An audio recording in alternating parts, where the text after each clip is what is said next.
Olá, alunos! Aqui é a acadêmica Gabriela Patrícia Weber, do curso de Licenciatura em Letras, Língua Portuguesa e suas respectivas literaturas, da Universidade do Vale do Itajaí, e esta é a nossa aula de hoje. Intertextualidade em Crônicas Esportivas, Crônica Os Aflitos, de José Geraldo Couto.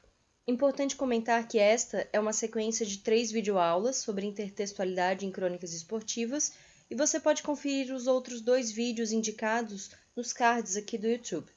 É importante também comentar que essas 3 aulas elas foram elaboradas a partir de 2 pesquisas que estão referenciadas no finalzinho da nossa aula. Os objetivos dessa aula são analisar os efeitos de sentido produzidos pelos recursos linguísticos utilizados nos textos, apurar informações desenvolvendo procedimentos de curadoria, posicionar-se em relação aos enfoques dados aos fatos/assuntos veiculados, produzindo textos escritos ou orais. A finalidade é servir como recurso para o desenvolvimento de conteúdos em mídias digitais, favorecendo o processo de ensino e aprendizagem junto às escolas municipais de Itajaí. Sinopse. Nessa videoaula, utilizamos trechos da crônica esportiva Os Aflitos, de José Geraldo Couto, para analisarmos os fenômenos da intertextualidade e os efeitos de sentido produzidos pelos recursos linguísticos utilizados. A habilidade da BNCC mobilizada nesta aula é analisar e comentar a cobertura da imprensa sobre fatos de relevância social, comparando diferentes enfoques por meio do uso de ferramentas de curadoria. Estas são as competências gerais da educação mobilizadas nesta aula. Você pode pausar o vídeo para ler uma por uma, com mais calma.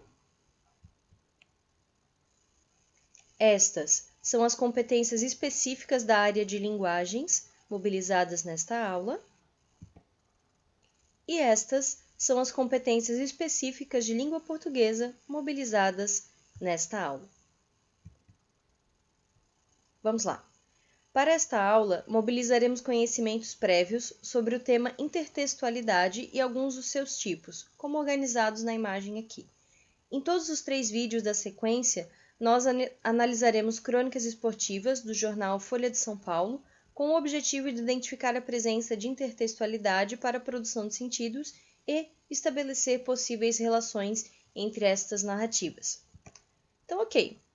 Vamos começar com a análise da crônica em si, a crônica Os Aflitos, de José Geraldo Couto, veiculada em abril de 2007 no jornal Folha de São Paulo.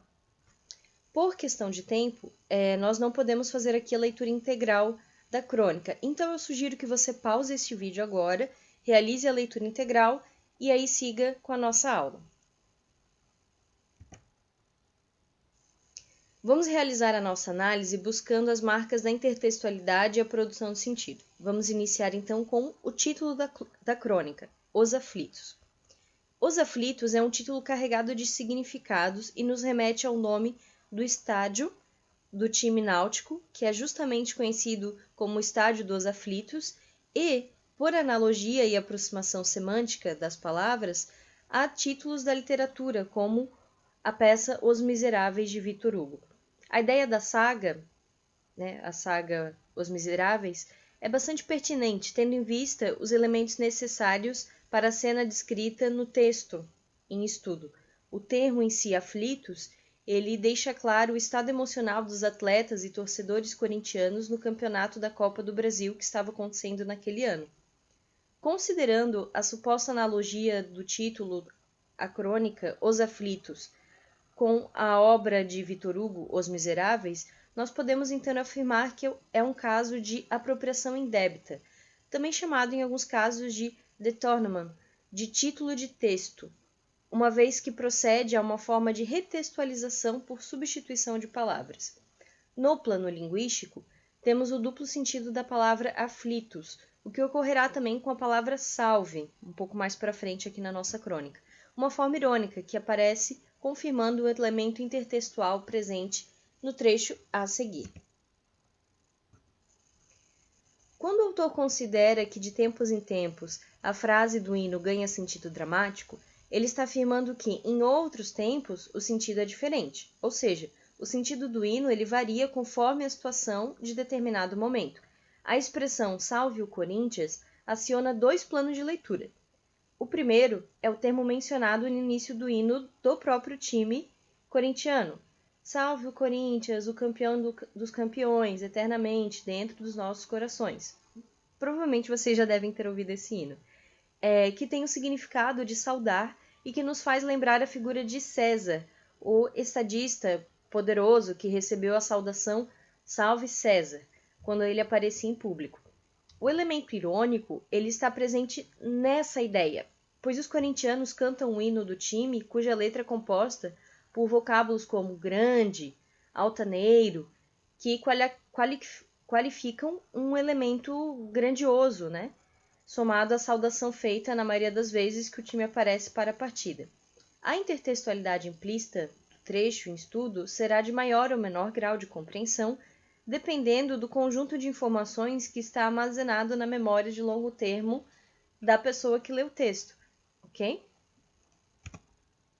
No trecho Um escroque com a mala cheia de dólares suspeitos, o autor conta com um conhecimento enciclopédico, vamos assim dizer, do leitor e faz alusão ao caso do assessor de um deputado, não sei se vocês lembram desse caso, que foi preso com dólares em uma mala e fato amplamente divulgado em todos os meios de comunicação. Assim, em relação à intertextualidade, nós podemos então afirmar que conhecer o texto-fonte ou o modo de constituição é uma condição importante para a construção de sentido, ok? Além do conhecimento desse texto-fonte, a retomada de outros textos em outros tempos sugere a construção de novos sentidos, pois são colocados em uma situação de comunicação e objetivos. Quando o autor cita Pai de Santo da Esquina, ele está fazendo referência à crendice de que havia na época de que o Corinthians tivesse vínculo com instituições umbandistas próximas, remetendo ao conhecimento prévio desse episódio sabido pela maioria da torcida. O autor retoma no final do parágrafo em análise o vocábulo salve, com o sentido novamente de salvar, depois de relacionar as formas que poderiam proceder a esse salvamento. Por meio do uso da metáfora, o autor expressa a posição em que se encontra o time corintiano, comparando o salvacionismo à religião e ao estádio do Pacaembu, ao lugar onde devem estar os aflitos, no caso. O texto em análise ele consegue fazer com que os leitores riam deste episódio, que está sendo escrito aqui, e ao mesmo tempo reflitam sobre o ridículo do comportamento humano.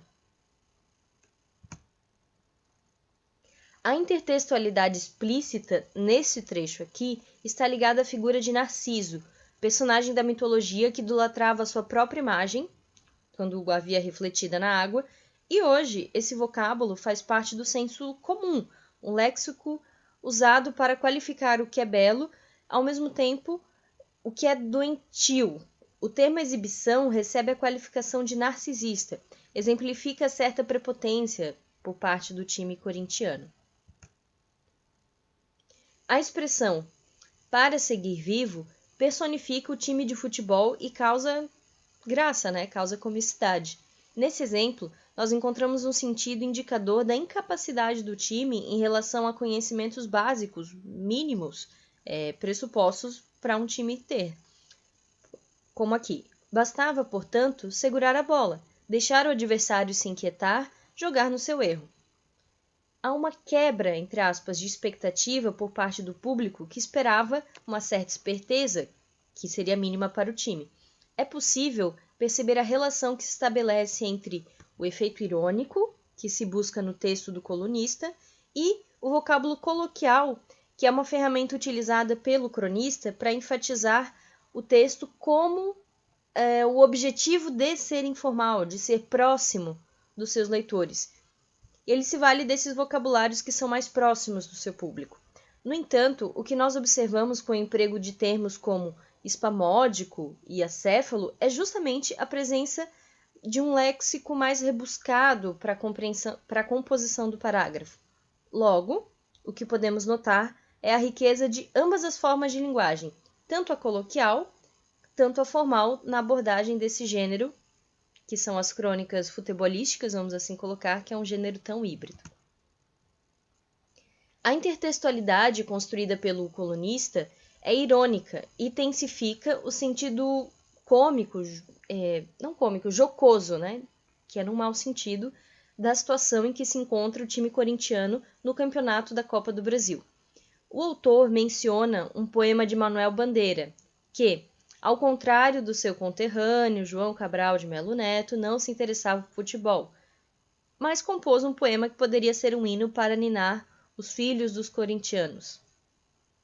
Nós identificamos aqui a intertextualidade explícita que o autor cita e transcreve na íntegra o poema intitulado Renúncia.